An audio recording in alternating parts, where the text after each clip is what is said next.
जब रणछोड़ जी द्वारका छोड़कर डाकोर पहुंचे। भक्त रामदास जी की कहानी। गुजरात में एक गांव है जिसका नाम डाकोर है। वहां श्री रामदास जी नाम के एक भक्त रहते थे।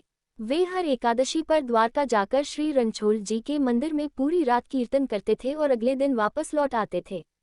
जब वे वृद्ध हो गए तो भगवान ने उनसे घर पर ही कीर्तन करने को कहा, परंतु उन्होंने ठाकुर जी की यह बात नहीं मानी। उनकी निष्ठा देखकर प्रभु उनसे प्रसन्न हो गए और बोले, तुम्हारे यहाँ आने का कष्ट मुझसे सहन नहीं होता, तुम मुझे अपने घर ले चलो। ठाकुर रणछोड़ जी की डाकोर जाने की योजना।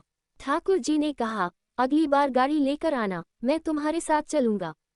इस पर रामदास जी बोले, प्रभु मैं तो बूढ़ा हो गया हूँ और आप तो नवकिशोर हैं, मैं आपको कैसे उठा पाऊंगा, और फिर हर रात आपके मंदिर के बाहर ताला भी लग जाता है, ये कैसे संभव होगा। प्रभु मुस्कुराए और बोले, मैं मंदिर के पीछे की खिड़की खोल दूंगा, तुम मुझे वहां से ले जाना, मैं तुम्हारे लिए फूल जैसा हल्का हो जाऊंगा, तुम बस अगली बार गाड़ी ले आना, मैं तुम्हारे साथ चलूंगा। अगली बार रामदास जी ठाकुर जी को ले जाने के लिए बैलगाड़ी लेकर आए। सब लोग देख रहे थे कि यह तो हर बार पैदल और नंगे पैर आते थे, लेकिन इस बार वे गाड़ी से आए हैं। लोग सोचने लगे कि शायद वे बूढ़े हो गए हैं, इसलिए बैलगाड़ी से आए होंगे। रामदास जी मंदिर के पीछे गए, जहां ठाकुर जी ने पहले से ही खिड़की खोल दी थी। ठाकुर जी ने अपना पूरा श्रृंगार और गहने पहन रखे थे। उन्होंने रामदास जी से कहा, मुझे अपने साथ ले चलो। रामदास जी ने निवेदन किया, प्रभु आप ये सारे गहने उतार दीजिए, ये सब आपके पुजारियों के काम आ जाएगा, और मुझे तो वैसे भी आपको ले जाने में डर लग रहा है, कृपया अपने आभूषण यहीं छोड़ दीजिए। भगवान ने सारे आभूषण उतारकर मंदिर में फैला दिए।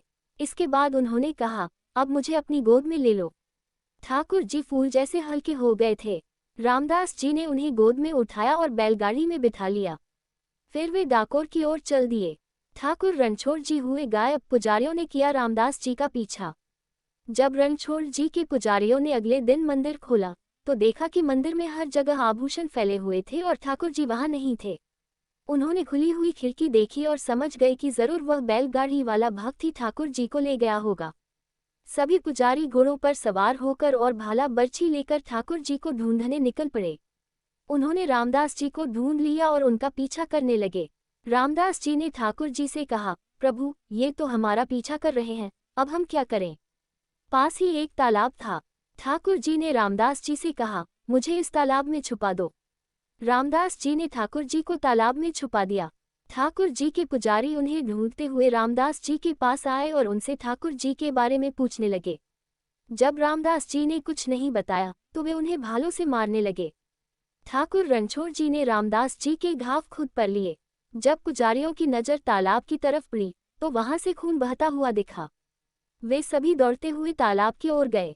उन्होंने देखा कि ठाकुर जी जल में खड़े थे और उनके शरीर पर भालों के घाव थे जिनसे खून निकल रहा था। पुजारियों ने ठाकुर जी से वापस चलने को कहा। ठाकुर जी ने उनसे कहा, तुम जैसे निर्दयी लोगों के साथ मैं वापस नहीं चलूंगा, मैं तो रामदास जी के साथ जाऊंगा।